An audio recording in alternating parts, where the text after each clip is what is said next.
WrestleMania 41 takes place this Saturday and Sunday in Las Vegas, officially in the unincorporated town of Paradise, Nevada, which is where Allegiant Stadium, the venue that will host WrestleMania this year, is located.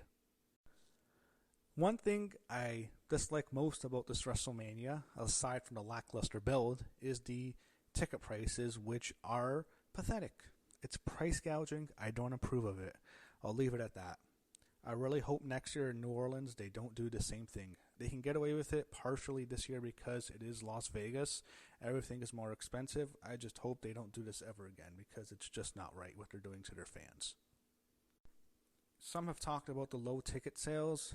The truth is, by the time the show goes live, they'll be able to sell out both nights. Sunday's almost sold out already, and Saturday will be sold out by the time the show goes live. So I don't think that's as big of a deal as some people make it out to be. I just have a moral issue with how much they're price gouging their fans. I think it's wrong.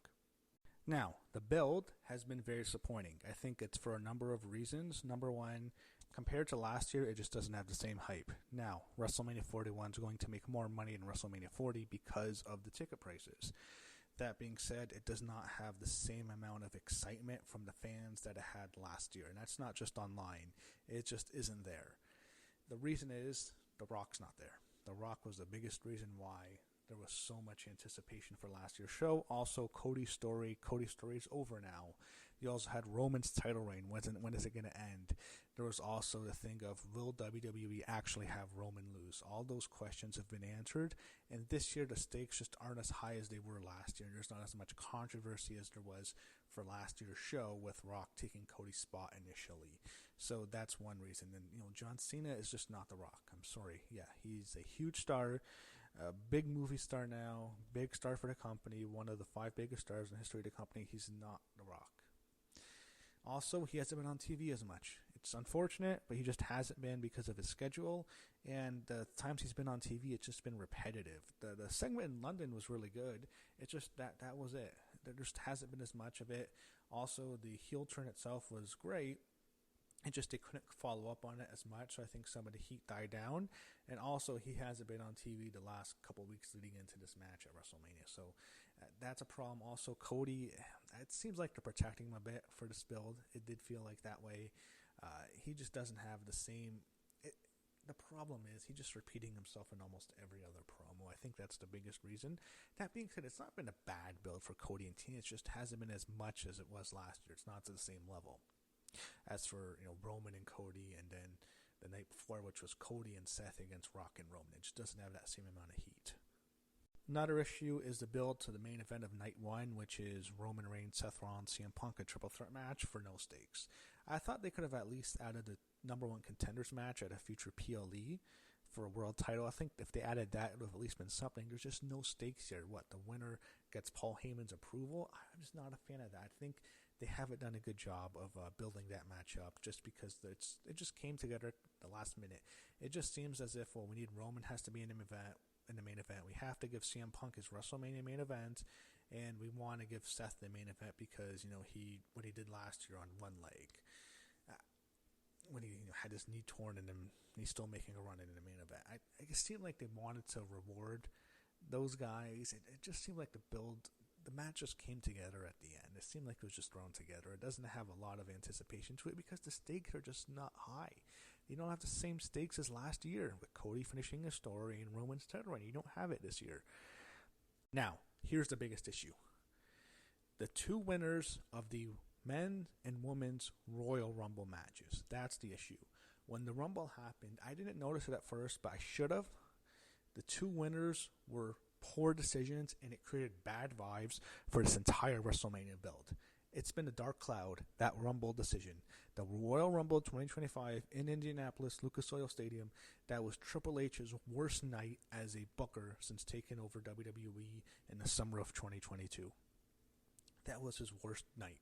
It was bad vibes ever since then.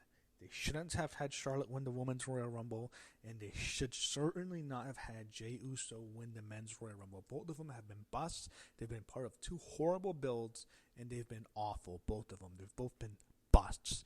I hated that decision. It's a situation of one guy who's just not meant for this position, who doesn't belong here, and another woman who people are just over. A woman who people don't want to see anymore. They're done with her. That's the biggest problem with this WrestleMania build.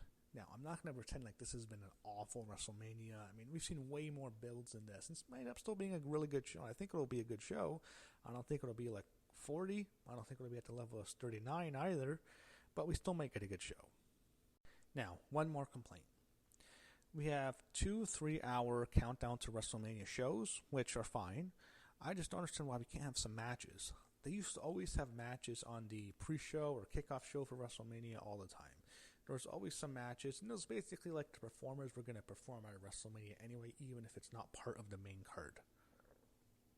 You have all these matches set for WrestleMania SmackDown, and you need matches on that show, but, the SmackDown for WrestleMania, before WrestleMania should just be, promos, video package, setting up the show, promoting it. It's unfair to me that you have all these performers all not being able to perform at WrestleMania while others who aren't as good as them are. It just feels like, because they're on SmackDown? The matches that really should be at WrestleMania, at least on the 3-hour kickoff show, or the countdown to WrestleMania, whatever you want to call it, you can have the Street Profits against the Motor City Machine Guns for the WWE Tag Team titles. I don't know why that's not at least on the countdown. You can also have, or maybe you can even add DIY and Mello Don't Miss to that as well. You also have Chelsea Green, who is one of the most over women in the company right now, your Women's U.S. Champion, who's, as of right now, not scheduled for a match on the show.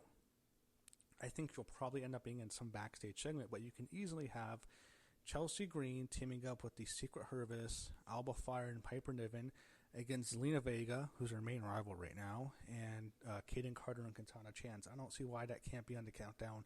And also the Andre Battle Royal, which is just always entertaining because it's a Battle Royal on the countdown. I don't get why we can't get those matches. We have 3 hours of talking about nothing, seeing the same video packages we've seen for weeks. I don't know. I like Jackie Redmond and Kathy Kelly a lot, but I don't want to hear these stupid pundits and these old-timers talk who I don't care about.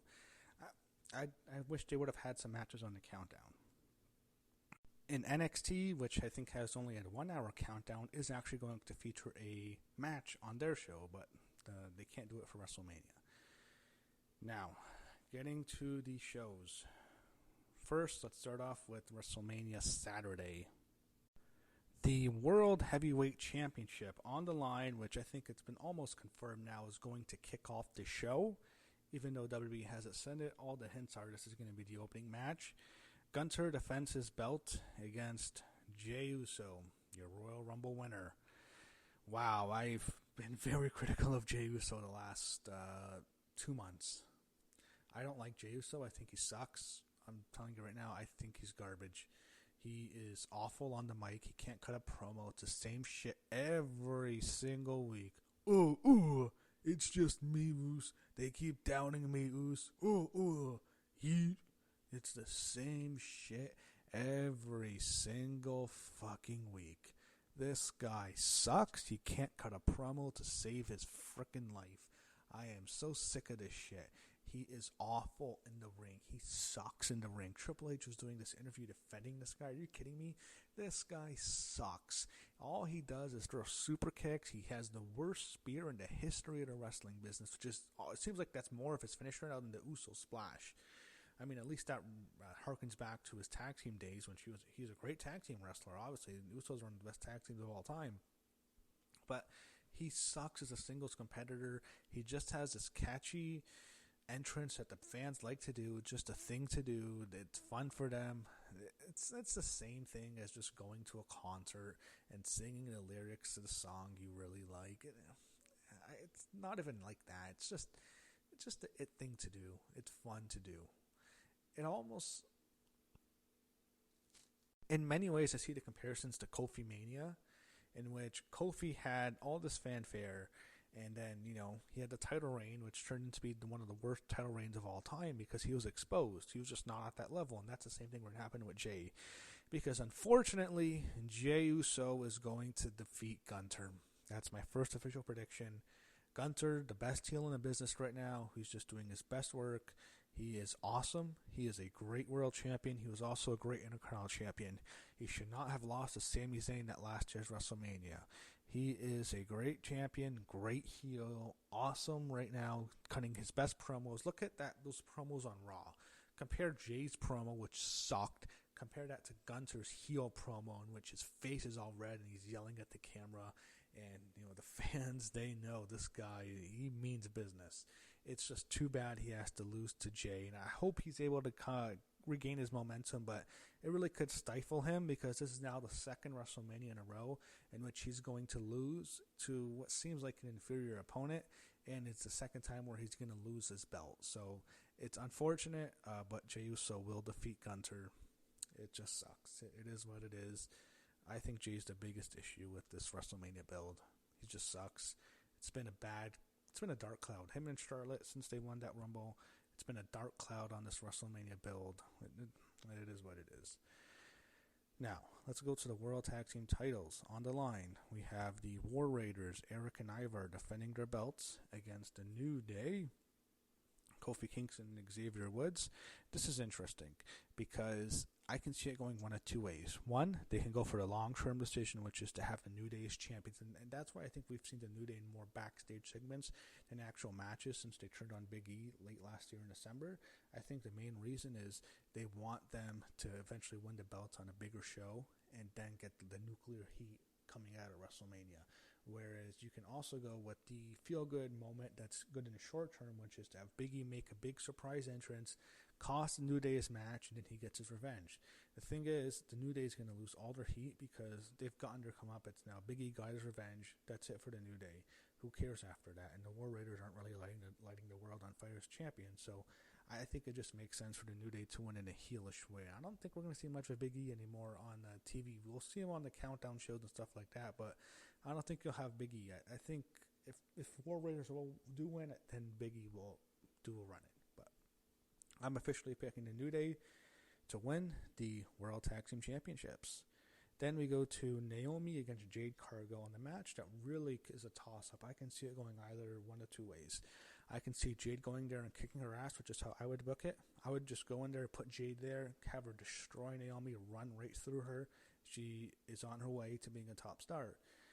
Unfortunately, I can also see the situation where Naomi wins due to outside interference. I do not think for the life of me they'll have Naomi beat Jade clean. I don't see it happening. But I think what's going to finally happen is, I want to give someone credit, the late Kevin Castle. He was the co-host of the Don Cherny and Kevin Castle show. He kept calling for Naomi was going to create a heel faction with Lash Legend and Jakara Jackson of NXT, and they were going to join Naomi and create this heel faction and almost like a damage control type of faction. I think that's what's going to happen. I think Jakara Jackson, Lash Legend will make a run-in. They will cost Jade this match. It'll lead to Jade losing. It'll be a heelish way. Naomi won't win clean, but she will defeat Jade Cargill. And I'm officially picking Naomi in that match. Next, U.S. Championship match. LA Knight defends his title against Jacob Fatu. Another match that's really can go either way. I think this is a toss-up. I think Jacob's like a heavy favorite. I don't think so. I think it can go either way because I can easily see a situation where, as I mentioned earlier, interference costing Jade the match. I can see interference inadvertently costing Jacob this match because Solo and Tama Tonga can make a run-in, and it can lead to Solo Sikoa accidentally hitting Jacob Fatu with the Samoan spike or something, and then LA Knight crawling over him and getting the win like that. I can see that happening. However, I think the more likely scenario is Jacob wins. He wins the U.S. title. Solo and Tama Tonga will try to celebrate with him. He'll kind of brush them off in a way, and I think it'll lead to Solo and Jacob eventually feuding later in the spring into the summer. I think that's the most likely scenario, so I am picking Jacob Fatu to defeat LA Knight and win the United States Championship. Up next, we have Rey Mysterio against El Grande Americano, Chad Gable. So, here's the thing. I know a lot of people don't like the gimmick. I'm not too into it. I just feel like someone like Chad Gable should have so much more, because I remember last year, actually a year and a half ago in late 2023, He had that really awesome match with Gunther on Raw, and they saw after the end he lost to Gunther, heartbreaking way. We see his daughter crying in the front row, such a sad moment. And I thought, wow, if they keep this up, they're eventually going to have Gunther he's going to lose his undefeated streak and his belt to Chad Gable at WrestleMania 40, and it's going to be such a great moment. Didn't happen. They went with Sammy instead. It didn't work out. Sammy's title reign was nothing. And, Gable just they turned Gable heel after that. He lost to Sammy, and then, he goes back to, he created the American-made stable, and then, he loses to all these luchadors. He lost to Penta in his debut.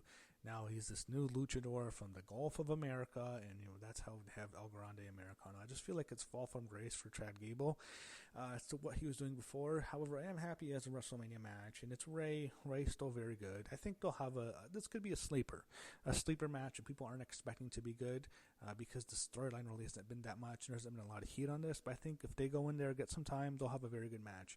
How I think it ends is they've been really hyping up the titanium plate on Raw, and I think that's going to be the finish. I think you'll see the titanium plate used in this match. Maybe Rey goes for the 619, but he hurts his shin on Chad's forehead because of the plate, and a Grande Americano, a.k.a. Chad Gable, will win this match. I can also see a situation where I'm throwing this out there. I'm not sure it'll happen, but I wanted to mention it because it's a possibility where after the match, Gable goes to unmask Mysterio to humiliate him. El Grande Americano goes to unmask Rey Mysterio. LWO comes out, American Made comes out, then somehow Rey gets the upper hand and he unmasks Americano and it's Gable, and it becomes a huge moment. I can see something like that happening. I would save it. I think they should do the unmasking of Americano later in the year.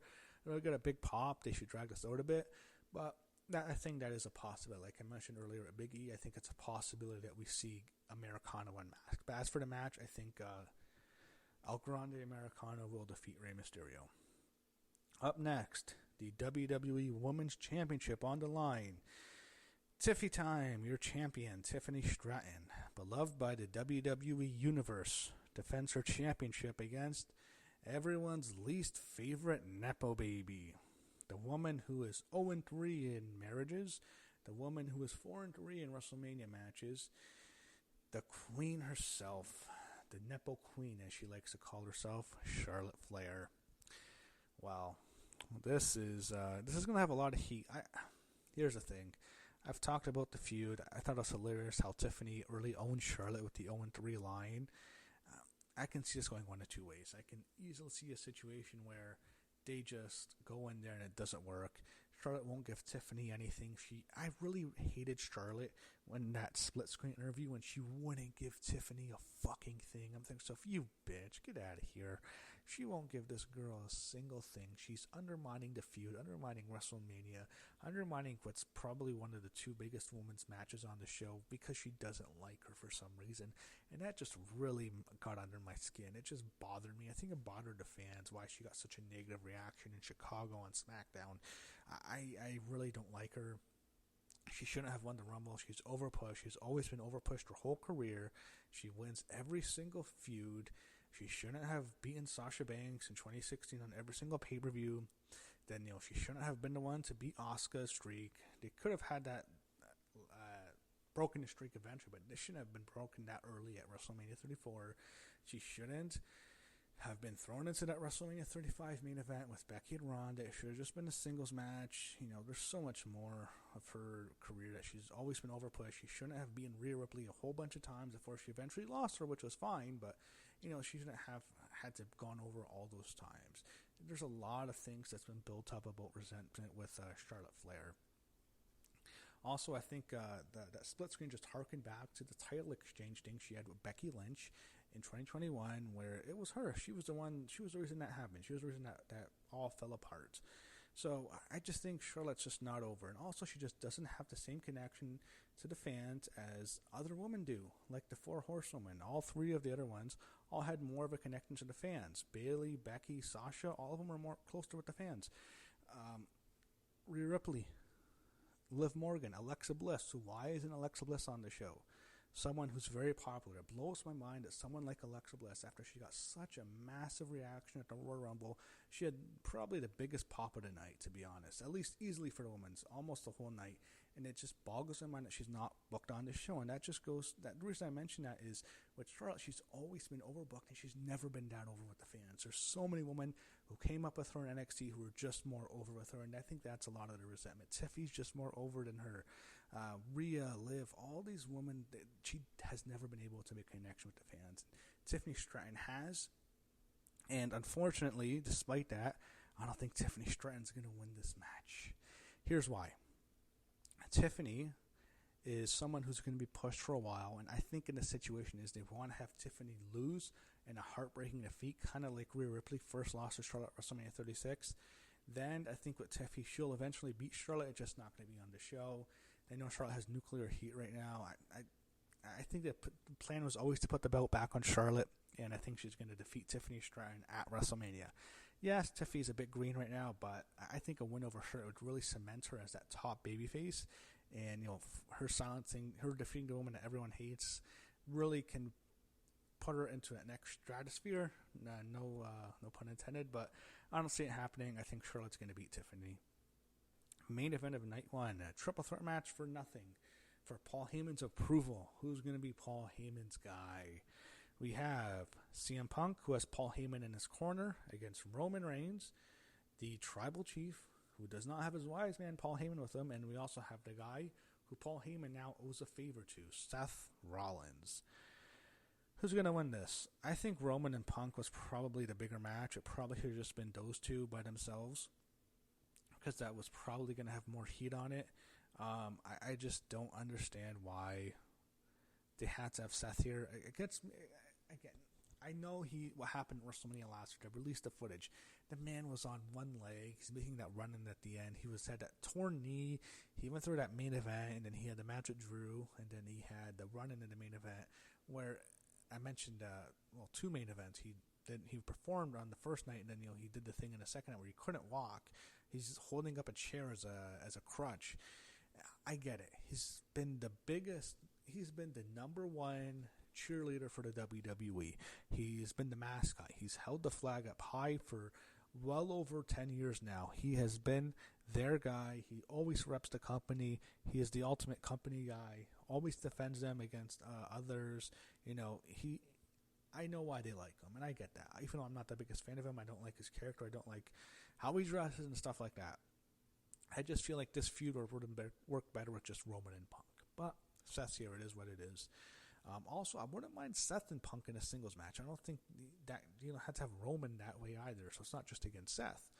I also wouldn't be that upset with Roman and Seth because of what happened at last year at WrestleMania, which it still annoys me. It bothers me that they don't mention how Seth really in many ways is the reason why Roman lost his belt, because Roman hit him with the chair at the end of the show. He could have just hit Cody and beat up Cody with the chair and win the belt there, but he hit Seth and it gave Cody time to recover, and Cody hit him he countered the spear with the kick and then won with the crossroads.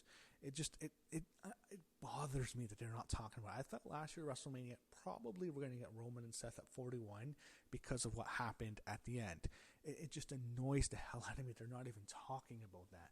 Yeah, they're kind of referenced the Shield breaking up, but we've heard the Shield breaking up for a million times.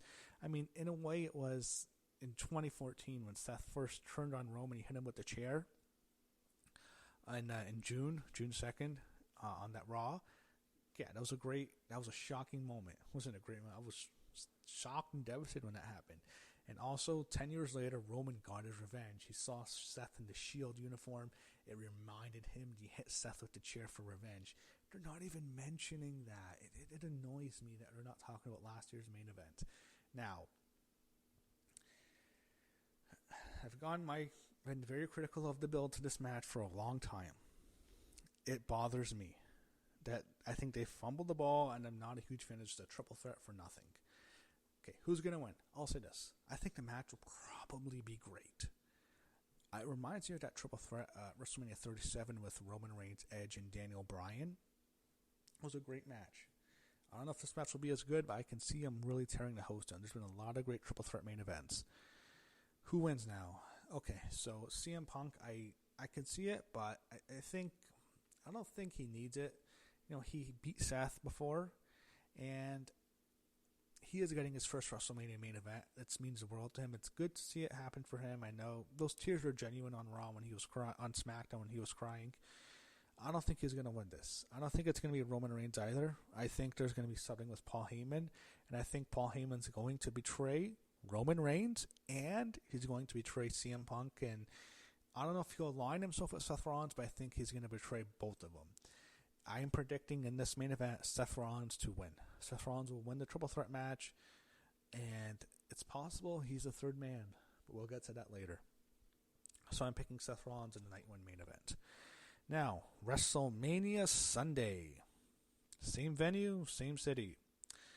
So, first I'm going to mention this. This is not official. I know he's going to be on the show. Randy Orton is not scheduled for a match. It was supposed to be him and Kevin Owens, but Kevin had to pull out due to his neck operation, which is awful. Hopefully Kevin gets better. Also, Sami Zayn's been nowhere to be seen since the Elimination Chamber. I don't know why we don't see Sami anymore, but it won't be Sami either, I don't think. So Randy Orton's going to have a match. I hope it's not Nick Aldis. I won't be angry about it. I'd prefer it with someone else. I think having maybe a gauntlet match would be a good idea. And at the end, you can have Aleister Black make his big return at WrestleMania.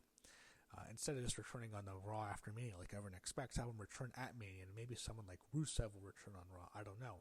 But Randy, I'm just going to say he goes over. I think the most likely scenario is Aldis goes over. We don't know who he's going to face. Eva's question marks. We'll know answers on SmackDown, and if something happens on SmackDown and where it's announced as someone else, I'll change my pick. But for right now, I'm predicting Randy Orton to win his match. Next, we get to AJ Styles and Logan Paul, which I think has the potential to be the match of the night, or match of the whole weekend. Look, AJ and Logan are both great. They're great competitors. The fans hate Logan Paul. He has go-away heat, but no one's going to deny that he's a great worker and he has great matches. And I'm sure they're going to have a great match if they get the time, which they probably will. Who wins? Well, I mean, I've heard rumors AJ might leave. I don't know if that's true. I think even if AJ doesn't win, it doesn't mean he's leaving. He could win. He's at the end of his rope. He's almost 50 years old. He still can have great matches. I mean, he's jacked like he's the Ultimate Warrior still, which is funny, but he's never been known as a muscle guy. I think they're going to have a great match. I really think there'll be a lot of heat on Logan Paul, and I think much of this made the audience, Logan Paul will win this match. So, next we go to the WWE Women's Tag Team Championship, defended for, I believe, this is just the fourth time, or actually now the fifth time in WrestleMania history. The first time since WrestleMania 38, because last 2 years at 39 and 40, the Women's Tag Team titles were not defended. Damage Control and I believe Becky and Lita had it 2 years. They just were in 6 women tags, and they didn't have matches for the belts. Now, we have your champions, Liv Morgan and Raquel Rodriguez, defending their championships against Bayley and Lyra Valkyria. So, for this match, I think there's one almost the locks of the show. I think Liv and Raquel are winning. I don't think Bayley and Lyra are going to win. I can see a situation where Bayley turns on Lyra. She blames her. She's already angry at Lyra because she lost to her for the Intercontinental title match on Raw. So I can see something like that. I think also it's too bad Bayley's not wrestling Roxanne Perez. I've been upset about this. I really want to see Roxanne beat Bayley at WrestleMania. Even if it wasn't going to be at WrestleMania, at least on Stand and Deliver, at least it'll be during WrestleMania weekend. I'm also a little upset we didn't get Lyra Valkyria facing Becky Lynch for the Women's Intercontinental title. I think that would be a big match to have that first ever Women's Intercontinental Championship, the first major appearance of it at a WrestleMania, to have Becky going for it. I think that would have been big, especially if Lyra could have won. And I've mentioned Charlotte and Tiffany before. I just feel, I was hoping in a way we'd see Charlotte put over Tiffany, Becky put over Lyra, and Bayley put over Roxanne on WrestleMania, but that didn't happen. Tiffany either. I thought also that the tag team with Trish Stratus, I thought she might have more momentum, but it didn't work. Anyway, going back to this, Liv and Raquel, I just think Bayley and Lyra, there's no reason for them to win. I'm predicting Liv and Raquel to win this match, retain their belts, and then go on to NXT on Tuesday on the in the Fontainebleau Resort and Casino. The Fontainebleau, that's its official name, however you pronounce it.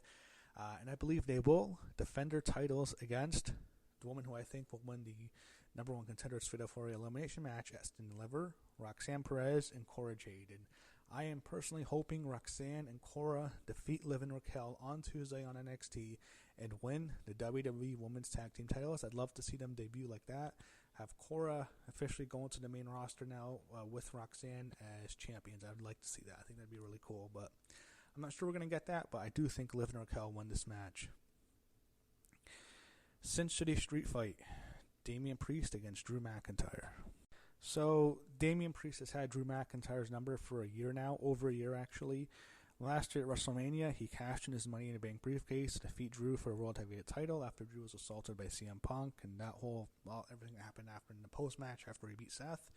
And then Drew lost to Damien Priest in his home country of Scotland at Clash in the Castle, which Punk cost Drew the match, and then Drew pinned by Priest again at Money in the Bank when Drew cashed in his briefcase, and Punk screwed him. The triple threat also involved Seth Rollins, and he was pinned by Priest.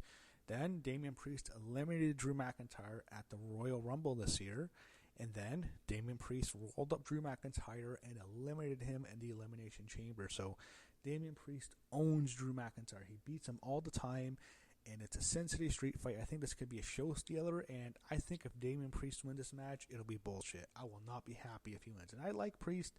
He hasn't really gone over as a face. Being a lone wolf, I think he's someone who just does better when he's playing off of someone. I don't think he's very good when he's just a lone wolf. I think that shows it throughout his career. He was his best at Judgment Day. He needs to be in Judgment Day. Once he's not on his own, it just doesn't work as much. Or he can at least be aligned with Rhea. That helped him a lot too. Being alone, he just does not do well. And I think this is going to be a very pro-Drew crowd. People like Drew already, so I think you'll see Drew the heel getting chewed over Damien in the face. I think their roles should have been reversed.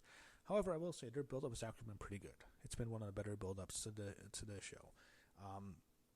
As I mentioned, Drew has to win this. Drew better win. He can't lose to Priest again, and I believe he will. I'm predicting Drew McIntyre to defeat Damien Priest, get his revenge at WrestleMania. I mean, last year at Seth, I think he lost to Seth all the time in 2023. He lost to him a whole bunch of times and finally beat him at WrestleMania. I think the same thing happens here. He's lost to Priest like 3 times in 2024. He got eliminated by him in the Rumble in the Chamber. He gets his revenge this time, and he defeats Damien Priest at WrestleMania. So, Drew McIntyre is my pick for the Sin City Street Fight. Now, Intercontinental Championship, Fatal 4 match. Bron Breakker defends his belt against Finn Bàlor, Dominik Mysterio, Penta. I think this will be a good match. I don't think I'll have a lot of heat because this doesn't mean that much. It's kind of a match that's thrown together. It's under a multi-man match. Not a lot of heat on it. I think the big thing really doesn't matter with Bron Breakker and Penta's match. I think the big storyline is Bàlor or Dom going to turn on each other, and I think it will happen. I think Dirty Dominik Mysterio gets his big match at WrestleMania. He wins. He's lost at WrestleMania 38, WrestleMania 39, WrestleMania 40. He lost all 3 of his WrestleMania matches. He's 0-3. And I think his fortunes turn around this time, and I'm predicting Dominik Mysterio to win this match. I think he'll pin Finn Bàlor. I think it'll be Braun will do some crazy spears on Penta. Maybe they have him kill Carlito again. If he makes a run in, he'll spear everyone. But Braun will be taken out of this match. It's perfect for Braun because you can get him out of this match without, you can have him lose the Intercontinental title without actually having to beat him. I mean, had him lose to Jey Uso last year, it didn't make any sense to me. But this time he won't lose. He will lose his belt, but he won't get pinned. I don't think Penta gets pinned either. I think they'll protect him for a bit. I think eventually with Penta, he'll be reunited with his brother Rey Fenix, and we'll see the Lucha Bros as a tag team. That'll definitely help the tag team division. As for Bàlor and Dom, which is what this match is really centered around, I think that's going to be the main story. I think Dom will pin Bàlor. He'll turn on him. Well, he won't turn on him. He'll pin on him. He'll pin him, and then Bàlor will be upset, and then they'll kick Bàlor out the next day on Raw of the Judgment Day. And maybe Aleister Black comes, maybe Rusev comes, but I think that's where we're heading. I think Bàlor's out of the Judgment Day, and I think he's getting pinned by Dom in this match. It might just be a roll-up, something like that, but I'm predicting Dominik Mysterio to win the Intercontinental Championship at WrestleMania. Now, Women's Triple Threat match. We have your champion, Io Sky, the Women's World Champion, my personal favorite, one of my personal favorites, female stars in all of wrestling right now. I really like Io Sky, defending against Bianca Belair, who the fans have somehow turned on, and Rhea Ripley. So Rhea, to me, she is the top female star in the company. She's number one. She sells a lot of merch. She's Triple H's favorite. I think also, she does bear a striking resemblance to Chyna in a way. I don't know if he really likes her, but He loves Rhea Ripley. Always pushed her NXT. She's a top female star. Bianca Belair, another top female star, very popular. I know Bianca. There's a lot of charity work outside the company. There's a lot of press for the company, so they've always really liked her. She's a top star. I just feel like in this match, it just makes sense for Io to win because of the storyline. I see it all the time. Rhea and Bianca want to tear each other apart, and they're pie-facing Io, literally telling her to get out of the way, like a little twerp, get out of the way. It's like two parents fighting, and their kids are in the way, and they're telling them just to go to another room. That's how it feels like sometimes. I really think Io needs to win. I think Rhea and Bianca will eventually have a singles match. Some people are complaining that it's not a singles match on this show. Eventually, they're going to have a big singles match for a championship match at a WrestleMania. Maybe it's WrestleMania 42 next year in New Orleans. We don't know. But it's going to happen eventually. I think Io should win, and I think she will win. Maybe I'm going with my heart over my head. I like Rhea and Bianca. I want Io to win this. I'd like to see her get her first big WrestleMania match. I don't need to see Rhea as champion anymore for a while. Don't really need to see Bianca as champion. I kind of like them chasing in a way. Bianca's title reign at the end got really boring, and we've seen Rhea as champ so much. She's gone back and forth with the belt a bit too much already, and I don't like them taking the belt off of Io so quickly. So I'm going with my heart here. I'm a big Io Sky fan, but I'm picking her to win this match. And I think Rhea and Bianca will kill each other, they'll tear each other apart, and she'll take them both out with a moonsault and maybe even double pin them and retain her belt. Okay, here it comes. This is what we're all talking about. This is the big storyline of this WrestleMania. One of the biggest heel turns of all time. Probably the second biggest heel turn ever since Hulk Hogan turned heel with the NWO. Here it is. The undisputed WWE Championship. Cody Rhodes defends his championship against John Cena. The main event of WrestleMania Night 2 on Sunday. So a lot can happen here. Okay. Will we see The Rock? I think so. I think we'll see The Rock. He might not even appear in the match. He might not interfere, but I think he'll be on the show. He might even just do something where maybe Triple H welcomes us to Night 1 and The Rock welcomes us to Night 2. I think the thing people would love to see the most is what people thought we would see last year, which was Rock interfering and then him confronting a former foe. Last year was The Undertaker, which was fine, but I think people really wanted to see someone else. And I think this year we might get it. I think maybe The Rock's interfering. He's helping Cena. It's 2-on-1. The ref can't do anything because The Rock's on the board. And then all of a sudden, the glass shatters. Will we see that? That'd be pretty cool. Will we see The Rock and Stone Cold Steve Austin face to face? Austin hits the stunner, and The Rock somehow does that big oversell. Will he be able to do that flip? I don't know. We'd love to see it. I don't think so. Austin also will be on the show, but he'll just appear in the Hall of Fame with Brett. He'll appear on stage like that.